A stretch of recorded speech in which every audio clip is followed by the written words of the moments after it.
Ukrainian President Volodymyr Zelensky to touch down in D.C. tomorrow, accompanied by key European leaders. Some names just confirmed to be at the White House tomorrow. UK Prime Minister Keir Starmer, French President Emmanuel Macron, along with the heads of the EU and NATO. Now, the talks come after Trump's landmark meeting with Putin in Alaska on Friday with no clear breakthrough. But his tomorrow's D.C. trip hopes to bring Russia and Ukraine closer to long-term peace. The two countries still trading drones and UAV strikes throughout the weekend. U.S. lawmakers on both sides of the aisle for progress are trying to push to end the fighting. What should come out of this is a strong expression of support for President Zelensky and for Ukraine. The summit in Alaska was very disappointing. We took the demand for a ceasefire off the table in exchange for nothing. The president, he has made it loud and clear. There's probably going to need to be a land deal at part of this negotiation. Zelensky's not going to be happy with this. But you know what? Putin probably won't be either. But we've got to stop the bloodshed. Joining me now is NewsNation's Hannah Brandt, live from our nation's capital. Hannah, what do we know at this hour? Well, Anna, the stakes are already high ahead of this meeting, and the size of it just keeps growing. President Trump certainly has his focus on tomorrow's meeting and seems to be a bit frustrated going into it. Posting on his Truth Social today, attacking the news coverage of his summit with Putin. Take a look at this. He writes, "I had a great meeting in Alaska on Biden's stupid war, a war that never should have happened." Then followed it up with another post in which he says, "Big progress on Russia. Stay tuned." And the world is certainly watching tomorrow's highly anticipated meeting set to happen here in Washington, D.C. And it's about to be packed. President Trump is going to be welcoming Ukrainian President Zelensky alongside a number of prominent European allies. As you mentioned, the leaders of France, Germany, the UK, the NATO Secretary General, and others will all be at that meeting. And that could change the dynamic. Remember, Zelensky was in D.C. in February, and it didn't go well then. His Oval Office meeting with President Trump and Vice President Vance devolved into a fight, and he was kicked out of Washington. Now, though, things could look differently as those European leaders continue to back Ukraine and to push for security guarantees for the country as part of any peace deal.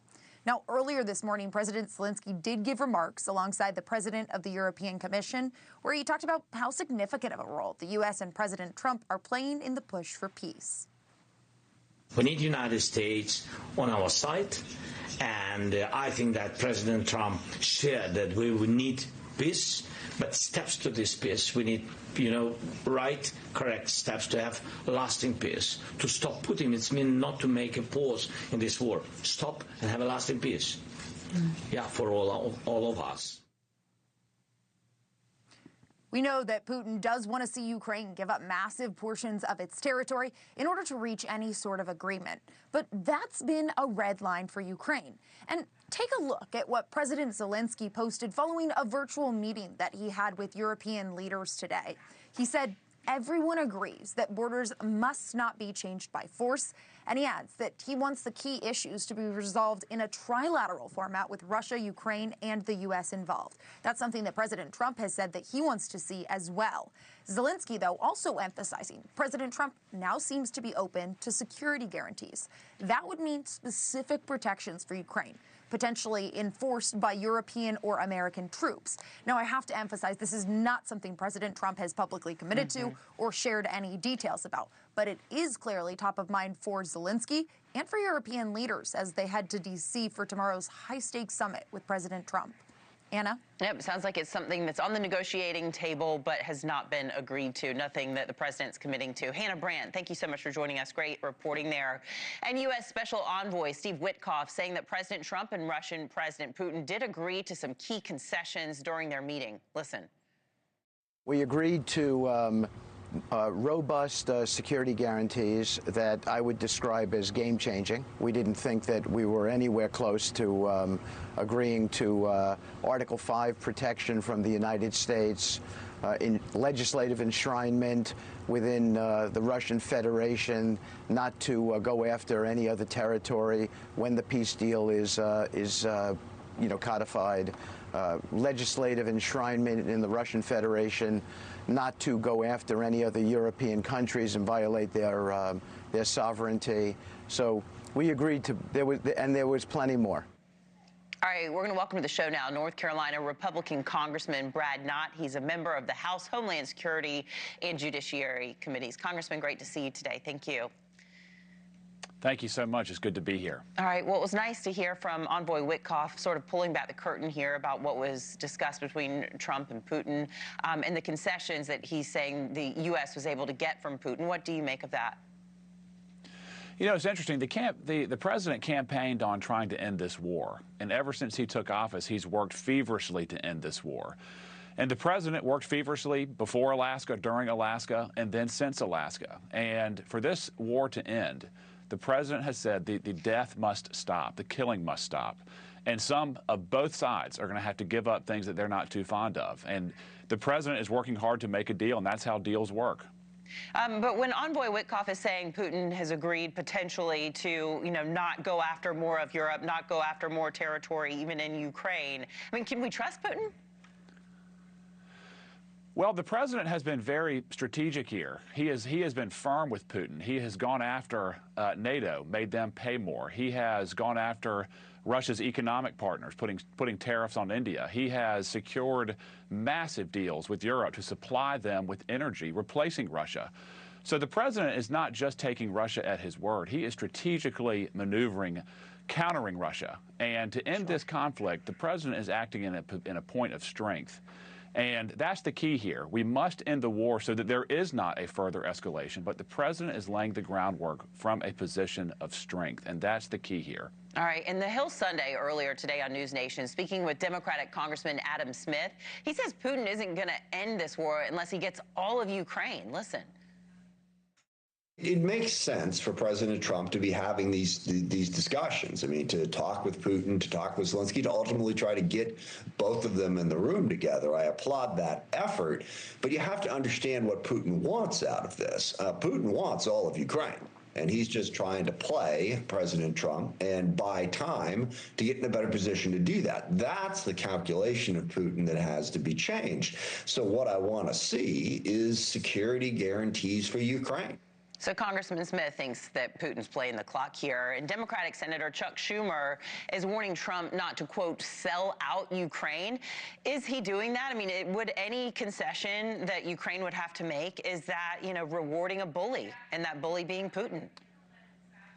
Well, my question to Senator Schumer and Representative Smith is, where was the outrage when Barack Obama literally handed Crimea to President Putin without so much as raising his voice? Where were they when President Biden cowardly fled Afghanistan? Without those two actions, we would not have this war. President Trump is trying to land the plane safely to prevent further escalation. He has made it very clear that he will protect Ukraine from being overrun by President Putin and the Russian army. But he is working feverishly, as he stated very clearly, to end the death and destruction. And that's his focus. And I agree with the Pope. I am praying for success here with the president and the United States. Me too. We're praying for peace. Americans, though, appear to be losing some faith in Trump's ability to broker peace here. And part of that may be just how long this war has been going on. Trump said that he was going to end this war on day one. We found some new polling. Our producers have found this. According to Pew Research, 59% of Americans are not confident in President Trump's decision-making about the Russia-Ukraine war. What do you think Trump needs to do to adjust? I heard from both sides of the aisle and the optics of Trump meeting with Putin and, should he have been acting chummy with him? Should he have allowed Putin into the beast and be so close to him, smiling, do a joint press conference and let Putin speak first? What do you think Trump needs to do to make sure that Americans are confident in his diplomatic policies and relationships? One of the things I appreciate most about the president is he's not afraid to try. And if meeting with Putin face-to-face is the first important step in bringing this to a resolution that will last, that has durability, I applaud the president. It's no secret that he was going to be criticized here. But he needs to keep the pressure moving. Again, he has doubled the NATO commitments for spending. He has pressured India for their dealings with Russia. He has replaced Russia as the primary source of energy in Europe. He is applying pressure very strategically.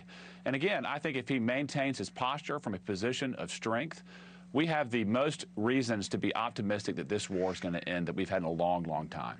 Yeah, many were very impressed when he was able to get other countries in NATO to spend more. Let's switch gears. Let's turn our attention to your state, my home state, too. I live in Charlotte as well. A local publication there, the Charlotte Post, is recently reporting that there's been a study by the Prison Policy Initiative finding locally run jails, including some in North Carolina, are being used as immigrant detention centers. And the Trump administration is relying on these spaces to keep up with its crackdown.